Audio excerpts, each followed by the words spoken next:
97 કરોડના કામોનું લોકાર્પણ કર્યા બાદ પ્રદેશ અધ્યક્ષ બોલે છે કે શું અમારા લોકોની વચ્ચે જઈ એ વસ્તુ કેવી યોગ્ય બનશે કે અમને વોટ આપજો?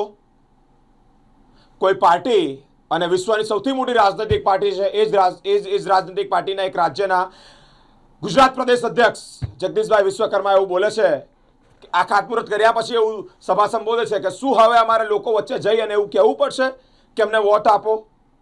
આ વાક્ય હાલ અત્યારે ચર્ચામાં આવ્યું છે.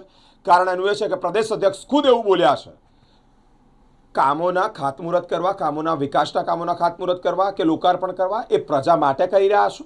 આપ પ્રજા વડે બેઠા છો અને આપ પ્રજા માટે બેઠા છો અને પછી જ્યારે આ સેન્ટેન્સ જ્યારે તેઓ દ્વારા બોલવામાં આવતું હોય ત્યારે આ સેન્ટેન્સ ચર્ચાનો વિષય બન્યું છે કે પ્રદેશ અધ્યક્ષ બોલ્યા કે હવે શું 97 કરોડના કામોનું લોકાર્પણ કર્યા બાદ શું હવે અમારે પ્રજાની વચ્ચે આવી અને એવું કહેવું પડશે કે અમારી પાર્ટીને વોટ આપો? આ યોગ્ય છે? આવો પ્રશ્નાર્થ જ્યારે ઊભો કર્યો, આ વાક્ય ચર્ચાનો મુદ્દો બન્યો છે કે હસમુખભાઈને તમારી વચ્ચે આવી અને પ્રજા વચ્ચે જો એવું કહેવું પડે કે અમને વોટ આપજો તો આ યોગ્ય લાગશે?